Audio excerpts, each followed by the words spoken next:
Thank you for being here. I had many discussions with Jan about topical skin care, so he motivated me to come here and talk a little bit about topical preparations, and topical preparations make really sense to think about in this Cochrane skin group.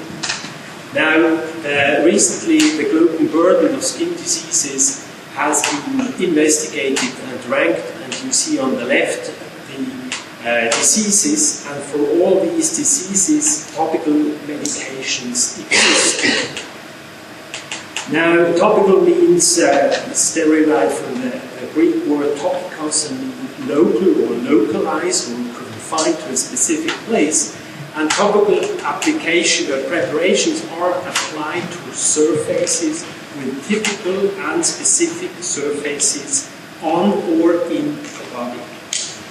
Now, what is a topical preparation? I'm reading the slide from left to right.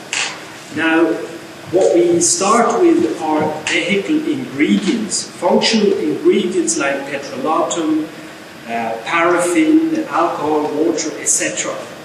And depending on the physical character of these ingredients and the manufacturing method, you create a format that can be monophasic, diphasic, or multiphasic. A monophasic system is an ointment or a gel where all the ingredients are miscible in each other.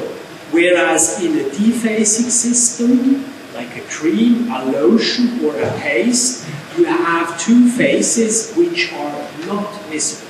And then, of course, you have also multiphasic systems. Now, the formats together, created by the ingredients, they are the vehicle. And when you add an active pharmaceutical ingredient or a drug, then you get a product or a topical preparation. Now, the vocabulary that has emerged for all these different vehicles is quite diverse, and we have different stakeholders.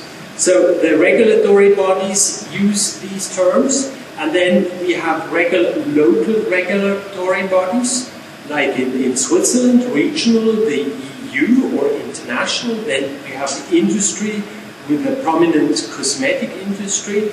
Then we have healthcare professionals, and then we have the consumers. Now, compendial definition are ointments and creams written down in the pharmacopoeia. The pharmacopoeia of the European is what I look at, but we have to know that, for instance, the USP has different definitions, and you see the difference also in the wording in the papers. Now, there are also scientific and technical definitions, the solution emulsions, and of course the technical definitions are close to the compendial definition. Then you have the fanciful definitions by the industry, the cosmetic industry, like serum, fluid, concentrate.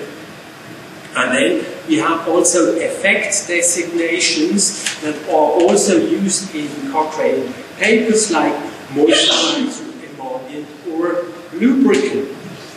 Now, all these words that can be found to describe these different formulations can be put into 5 different categories. The classic format, a 3-dimensional matrix, like a dressing, a foam, a cream, and the classic ointment, gel, paste, and so on. Then you have designations that tell you something about the use: spray, shampoo, roll-on. Spray is not a galenical form, it's an action.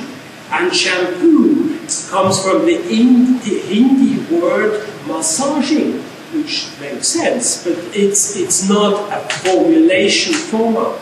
And then you have the term for effects, like soap, lubricants, humectant, balm, emollient, moisturizer. It talks about the effect.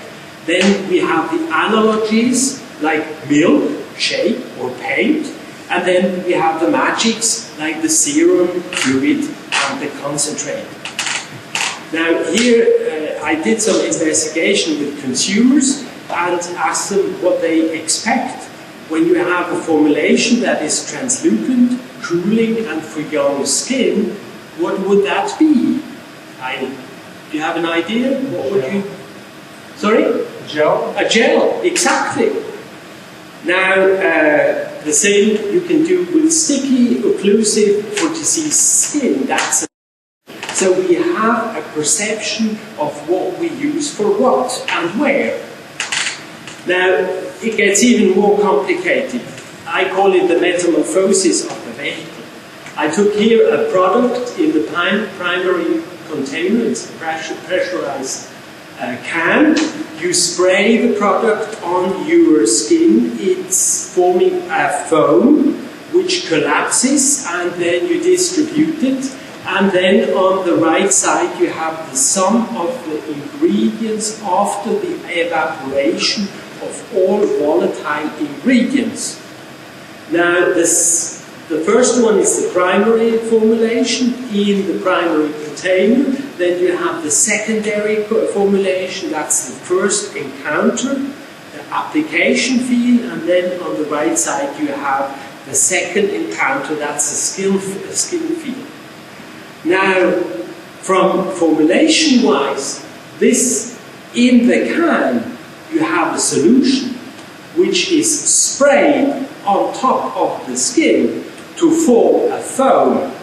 And what you have at the end of the day on the skin is a gel or an ointment. So, now in the discussion on what kind of formulation you see that it's quite difficult to make here a choice. Now I took here a topical preparation, a lotion in Germany with hydrocortisone, and you see on the left the ingredients. The dark blue here is the aqueous part, this formulation, and 5 minutes after it has been applied to the skin, the sum of the ingredients has completely changed. Now this means that the chemical sphere for an active in the primary container is completely different from the chemical sphere of the active in the tertiary formulation on the skin. Now we can also look at on a lower level. Here on the left you see a liposome, a multilayer liposome, and then after 3 minutes the liposomes are gone, because the liposomes are not stable, they collapse. They are stable when they are in the primary container, but once they are out there, boom, they are gone. So, and this phenomenon of the metamorphosis of the vehicle is something you all know, because you all talk about, oh, this product is well absorbed. But when you put it on your skin, you see it's going away, but that's just the volatile ingredients are evaporating, and the aspect of the skin is changing, and we created the metaphor, or the metaphor, that is called it's well absorbed. Now let's take a Cochrane study that has been published recently, and I'm not criticizing anything of the content, I'm just following these words of dressing and topical agent. Now topical dressing, we all know what that is. Agent, there I was a little bit unclear about what it is. Is it a substance, or is it a product, or what? I was not clear about that. Now we were looking, now I go through the text. Now in the plain language summary it says dressings and topical agents, and then you get the solution or the clue to that. They mean gels, ointments and creams for treating venous leg ulcers.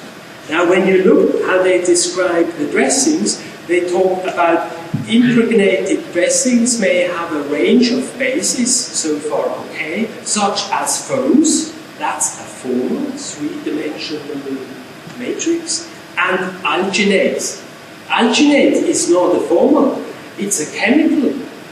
And in case here, it's dry and it sucks up the water, so it's a dry gel that's moving, metamorphosing into a wet gel.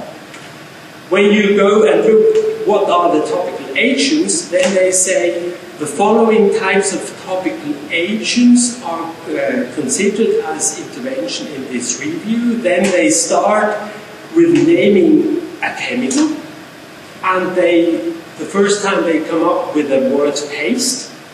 And then on the right side you see also that they talk about collagenase and about the hydrogel, and then about another agent, phenytoin. And when you go to the author's conclusion, then you see that they have forgotten all about the agents, and they are not talking about formulations, they are talking about treatments. And what they actually did, they were comparing treatments. Now I skip this, and my message here is, is there a way out of this Babylonian confusion? And first of all, I think it's important that we recognize that we have a challenge to think about, and we have to see whether there is a need for action. And basically, Jan and I, we have been thinking on how we could get out of that, and created this figure here, where we talk about viscosity and polarity of a formulation that really fits to a clinical situation, humid and dry skin, and small treatment areas and large areas. But that's only practical for the daily practice, probably not really for a Cochrane study or a study investigation. So my speech I would like to end with who is willing to find a solution to that, to talk about more deeply what the topical formulations are, because without alternative we just fall back into a default option or function. Thank you. Thank you very much.